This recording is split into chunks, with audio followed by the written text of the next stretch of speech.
වැඩ ඉතින් කොහොමද ඔන්න ඉතින් අද මම ගෙනත් තියෙනවා ඔයාලගේ wifi speed එක අඩු නම් ඒක ස්පීඩ් කරගන්න විදිය අඩුම මුදලට ගන්න පුළුවන් රවුටර් එකක් ගන්න.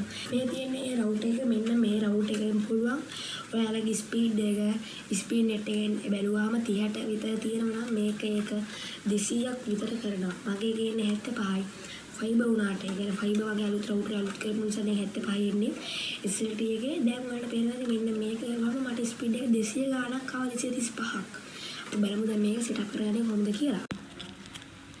යනවා මම මෙන්න මේ විදිහට මම මේක ප්ලේස් කරගෙන මගේ නෙට්වර්ක් කේබල් එක ගහනවා මගේ රවුටර් එකට.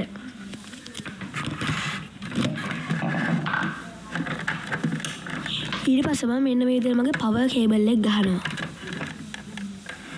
ඊට පස්සේ මේ විදිහට කොළ පාට ලයිට් එකකුත් එක පවර් ඔන් වෙනවා. නැත්නම් මෙන්න මෙතන ලෑන් 3 එකේ ලයිට්ස් තාම ඔන් වෙලා නැහැ. හරි දැන් ඔන් වුණා. ඔයාලට පේන්නේ නැති මෙතන කොළ පාට පත් වෙලා තියෙනවා. කොළ පාට පත් වෙනවා කියන්නේ ඔයාගේ රවුටර් data තියෙනවා. කොළ පාට පත් වෙලා නැත්නම් ඔයාගේ රවුටර් data නැහැ. දැන් මම මේ විදිහට setup කරගෙන ඔයාලට ගිහිල්ලා පෙන්නන්න මගේ ලැප් එකේ view එක.